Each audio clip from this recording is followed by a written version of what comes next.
Have made it to the final week, the final mark of a Methodist. And if you've been following along in the little book, which I hope you have, I mean, that's been a really good resource. And in many ways, like I said in the introduction, all the other 4 weeks that we have done sort of leads us to this time and this place where we get to that final mark where we talk about a Methodist loves God. But before we do that, we have to talk about something else to really understand what's going on here and to especially understand what's going on in this passage from 1 John. And to understand that, we have to really first understand this group of people called the Gnostics. And I know the Gnostics probably sound like a Star Trek alien. And it would be a good name for one. But that's not who they were. The Gnostics were actually, in the life of the early church in the first couple of centuries, sort of a competing group of people who rose up and kind of had some different ideas about Jesus, different ideas about the faith than we would recognize today. And really were offering a teaching a lot different than Jesus' own disciples. But it actually got popular. And one of the things that we believe is happening here in 1 John is that their community that John is writing to sort of has a enclave of these early Gnostics as part of it, and there is a division that is forming or has formed between them. Now, part of what the Gnostics actually comes from the Greek word gnosis, which means knowledge. And that was sort of their main shtick. They would talk about this idea of really what Jesus came was to give us knowledge, but not like normal, everyday human knowledge. What he came to give us was like mystical, secret knowledge. And they were really big into this idea that what Jesus really came to do was to tell us this important secret, that only the special people knew. And of course, they were the special people, and they knew the secret. And how they understood it was, in their minds, the world was sort of divided, and it was divided between kind of the physical world that we all walk around in, and this sort of like mystical other world, and that's the world that Jesus came from and Jesus belonged to. And what mattered was that mystical world that Jesus came from and belonged to, and not this like flesh and blood world that we walk around in. And part of the consequence of that was, in their mind, they didn't actually believe that Jesus was an actual human. So one of the things that is pretty settled in the Christian faith today, we talk about Jesus both being fully human and fully divine. So yes, of course, Jesus is God who walked around, or Jesus was God who came to earth, and Jesus was God. But Jesus was also a person and did person things and felt person things. When Jesus suffered, he actually suffered. In Gnostic thinking, this wasn't true, and they went so far as to say Jesus really only appeared human, and he didn't really actually walk around, he just sort of levitated everywhere. Like David Blaine, right? That should be a nice party trick, right? And part of the consequence of this line of thinking, as far as they were concerned, then it also meant it didn't really matter what happened to us physically. They really weren't concerned about what happened to people's bodies or what you did with your bodies, right? So in their mind, anything that you did with your body was sort of part of that physical world that didn't matter. So it didn't really matter what you did with it. That wasn't the important part. Third part was the mystical idea. So it had some really lovely consequences for them in that regard, because you could go ahead, have an affair. That's just something you do with your body. That doesn't count. Drink all night, party all day. It doesn't matter, right? If you're hungry, that doesn't matter. If your neighbor is hungry, it doesn't matter. That's just all stuff of the body. What matters is this other side of yourself, which sounds frightfully convenient if you're the kind of person who apparently wants to fool around. And finally, they had an interesting idea about salvation, and they understood that salvation was not something, as we understand it, open and available to all, something that God is calling and constantly beckoning us into. They understood in their minds that salvation was a secret that you had to learn and obtain only through very select means that they, of course, knew, understood, and controlled. Now, it's hard for me, obviously, to be fair to the Gnostics, because I'm not one, and there aren't very many around anymore, right? So this is a rather probably one-sided summary, of their beliefs, but this is sort of the things that Christians were having to work out in the first and second century. Is like, how does all this stuff that Jesus taught, how does all this stuff that Jesus wants us to do, how does this all work together, and how do we make sense of it? And there were competing theories that arrived on how we do it. And of course, for some people, the theory that says you can do whatever you want with your body and you can ignore the struggling and what's going on with other people, that would be tempting. So we can understand why people were tempted into it. We can also understand why John decided he needed to write a letter to this community and educate them on a different way. I will also say, I always think about this every time somebody else pops up with the notion that they finally cracked the secret code in the Bible and they know the fact that the world is going to end on February 14th, 2005 because of the secret code they cracked in there. And I'm like, we kind of settled the idea about secret codes and all that sort of stuff 2,000 years ago, right? Now, if you want to spend your time looking for secret codes in the Bible, feel free. I suppose everybody needs a hobby. But what John is trying to make plain in this passage is that the thing that we actually need to know, the important thing about faith, the important thing about Jesus, is we already know it.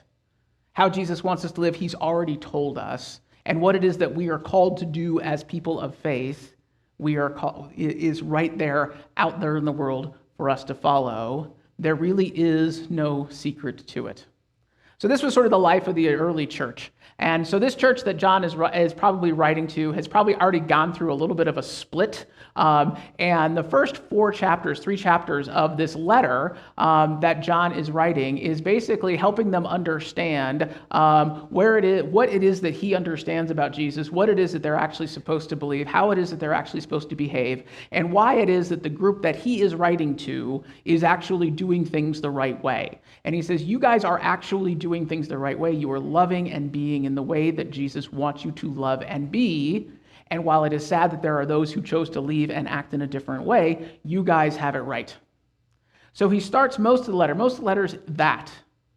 And then we get to chapter 4. And something interesting happens in chapter 4. Because in chapter 4, we get the passage we just read, where he says, don't forget, despite the fact that I understand what's going on, I understand you've been through pain, I understand there's been a division among you, I understand that there's disagreements among you about who Jesus is and what all these things that we know are really important. Despite all of that, by the way, you still need to love. And you not only need to love each other, you have to love the people who left too. When John says, love your enemies, and quoting Jesus in this passage, he knows full well who that is for the people he is writing to. And he has just spent 3 chapters explaining to them why they are in fact correct, and they are on the correct side of things. He then recognizes at the end he has to make sure that they understand, even though I believe that you are right, you don't get to not love your brother and sister whom you think is wrong. Because if you can't love them, that means you really don't understand the love that God has for us. It was a divided time. It was a tumultuous time in the early church when they were trying to figure all this out. John and the disciples had quite a job on their hands. If we fast forward to the time where Wesley is writing, we find something very similar. The 1700s in England especially was also a very divided time. There was a lot of struggle about what direction they were going to head, right? There was a lot of disagreements about what the future of their country and their empire ought to be, and there was growing unrest amongst the people, because while I know that things like income disparity and that kind of stuff is a hot topic today, we don't have income disparity in this country in the way they had it in the 1700s. In the 1700s, when John is writing, there's basically no such thing as the middle class. There's a handful of people who literally own everything. There is no public land. It is all owned by somebody. It is owned by the king. It's owned by the lords. It's owned by the king's friends. And they've owned it for generations, and they will own it for generations into the future.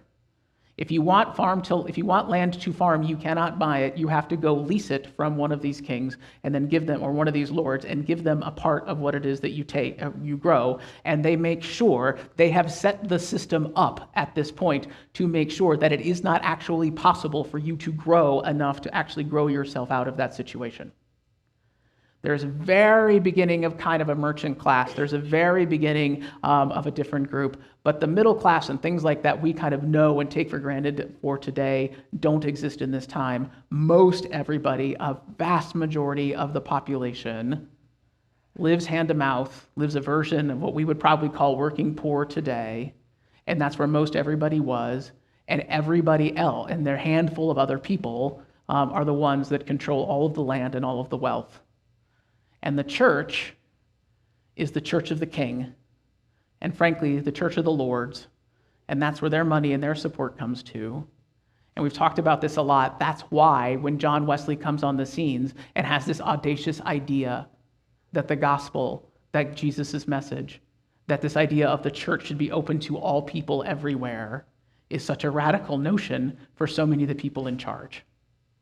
Because their whole way of being is predicated on the fact that everyone else stays poor so that they can stay rich. So John is talking to a very divided time, a very challenging time, a time where there's all sorts of things going on, and there's all sorts of things bubbling up in the surface, right? There's all sorts of ideas. People are starting to hear about what's happening in those crazy colonies over there, right? Who've decided maybe that crazy colonies across the ocean aren't going to follow the king anymore, and people are discovering that that's a possibility, that that's something that can happen, and it has people worried and people scared. So John Wesley writes to them, and as he's building this group of Methodists, he says, I need you to tell you who we are. I need you to know who we are. I need you to know what the characters are, what makes us us. And as we've talked about throughout the series, instead of laying out some sort of theological treatise about Jesus and all of that, he offers some really practical advice. And he says, this is what a Methodist is. A Methodist loves God. A Methodist rejoices in God.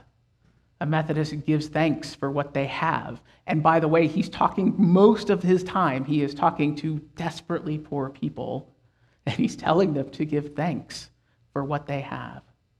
And he says that the Methodist prays, a Methodist keeps that connection to God open. And then finally, he says that Methodists love others.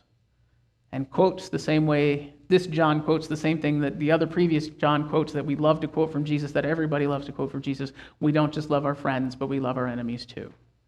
And when John is writing to most of the people he's writing to, when he's writing to those desperately poor people, he knows who in their brain is their enemy. And he says, you need to pray for them. It does not mean, he does not ever say you don't make your situation better. He doesn't say you don't strive for more. He doesn't say you don't strive for justice or try to make a system more fair. He never says that. In fact, he does that most of the rest of his life doing that.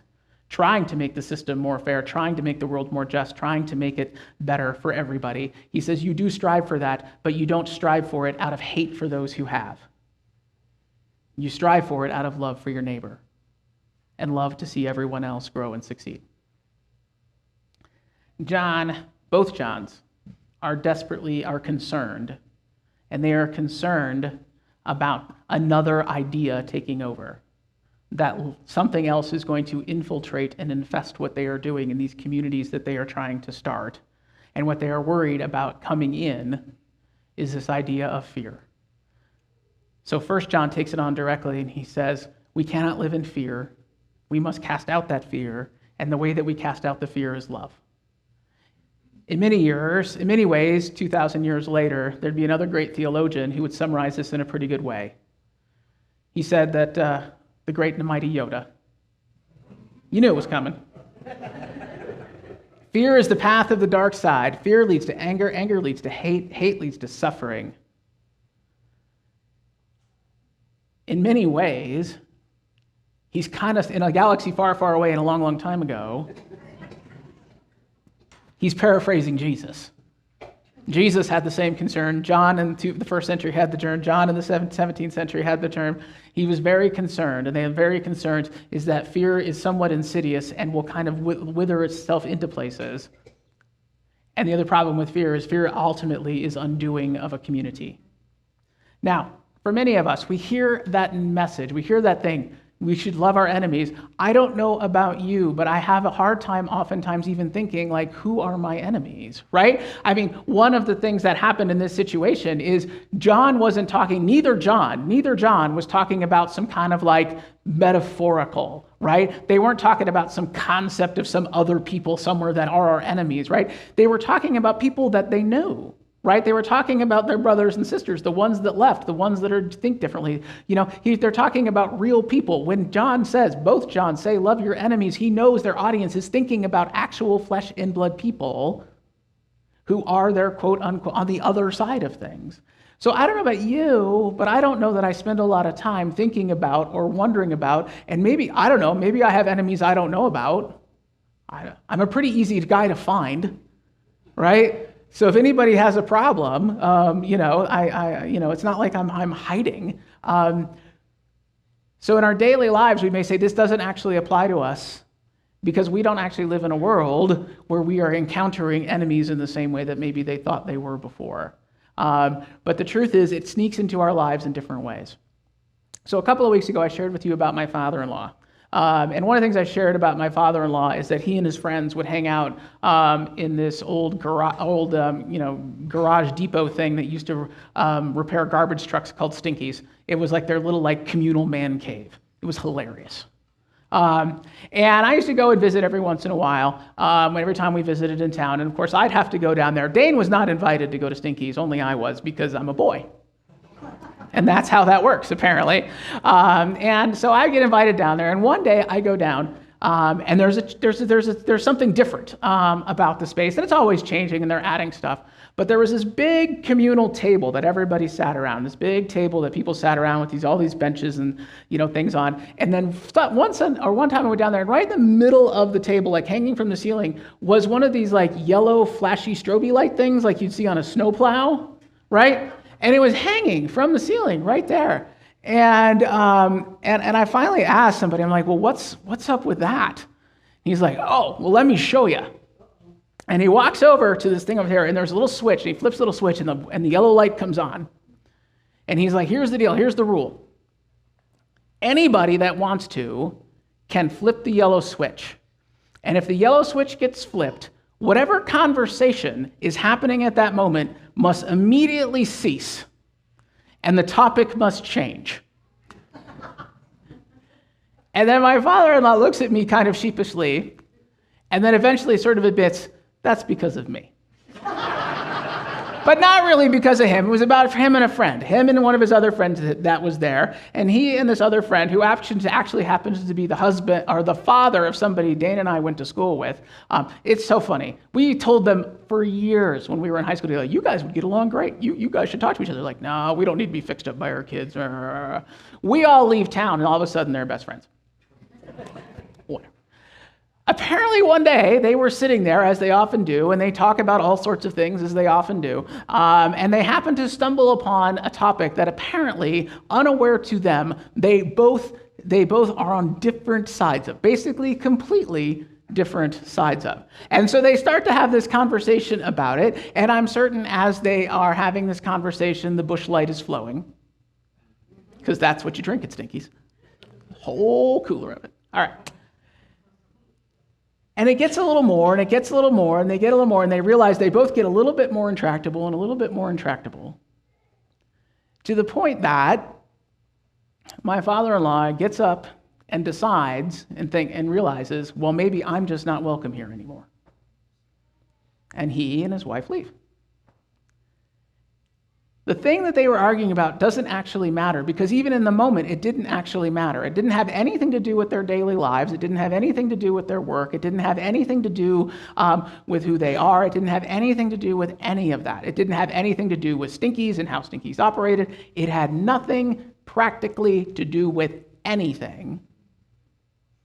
It's just that they happened to be on different sides of what is frankly a somewhat philosophical debate.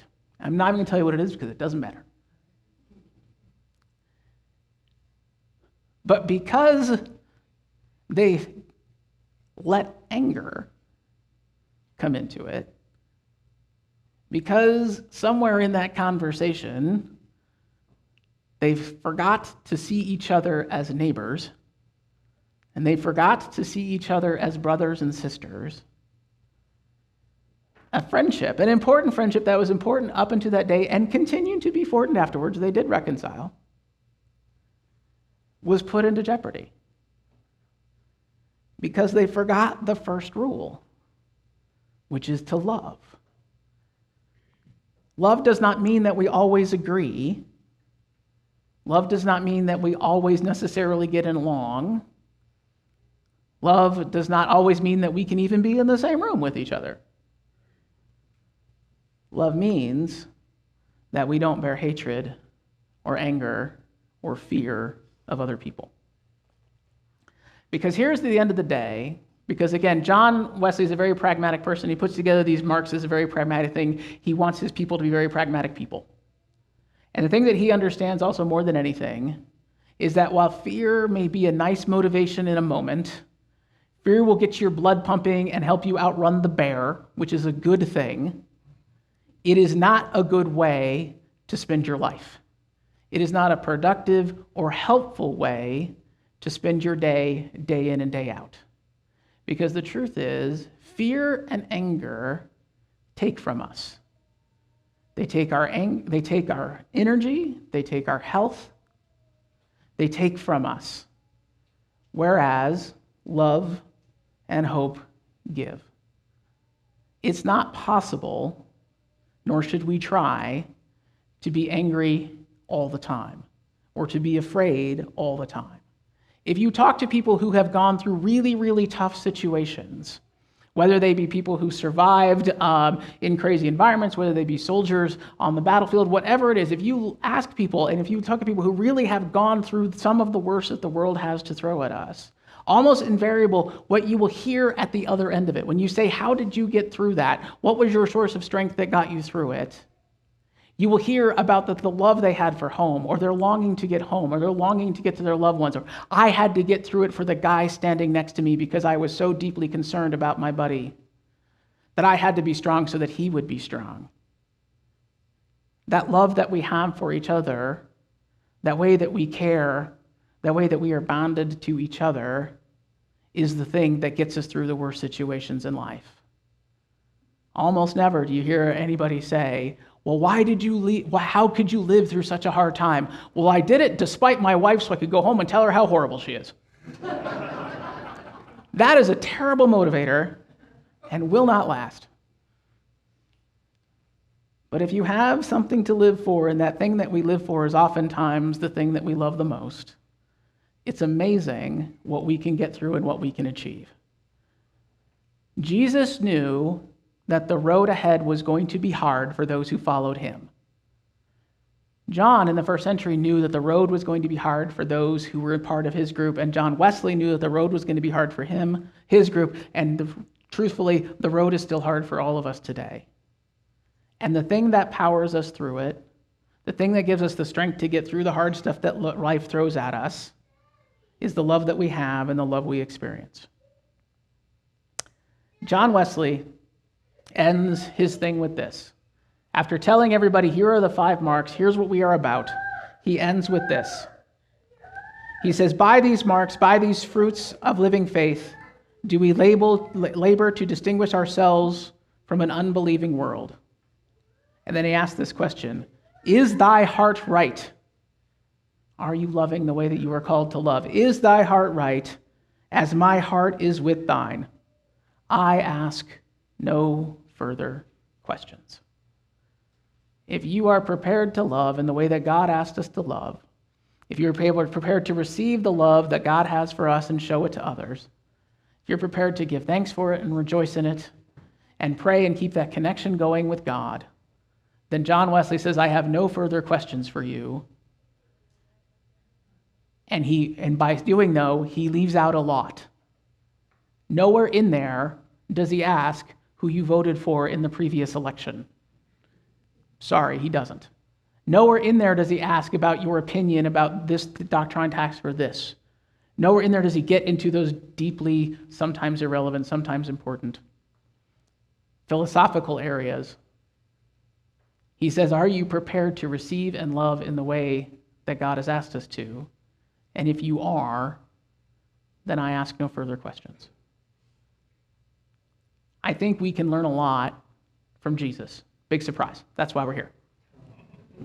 I think we can learn a lot from the early church, and I think we can learn a lot from the early Methodists, and I think the world would be a very more interesting and frankly better place if we all embraced the marks that John Wesley gave us a little deeper.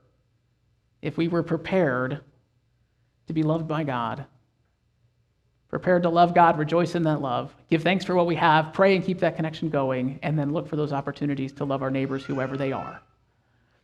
I think if the world was a little bit more practiced at that, we'd have a few less problems that we are always trying to seem to solve.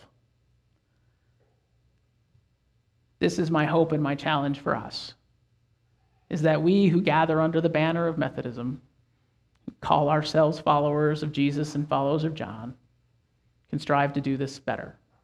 I know in my life that I need to. I kind of lied earlier when I said I didn't think I had any enemies, only because I was on a school board during a pandemic. And one of the biggest challenges I had, and I've probably ever had in life, was to make sure that my heart was still attuned to love when I was reading some of the emails that we received. And trying to remember that these folks were in many ways acting out of their own understandings, their own beliefs, and striving to understand what their fears and what their reservations truly were. It was hard and difficult work, and I was not perfect at it. But it is what Jesus calls us to do. We are called to love and be loved. We can do no more, we can do no less, and we need do no more. Amen.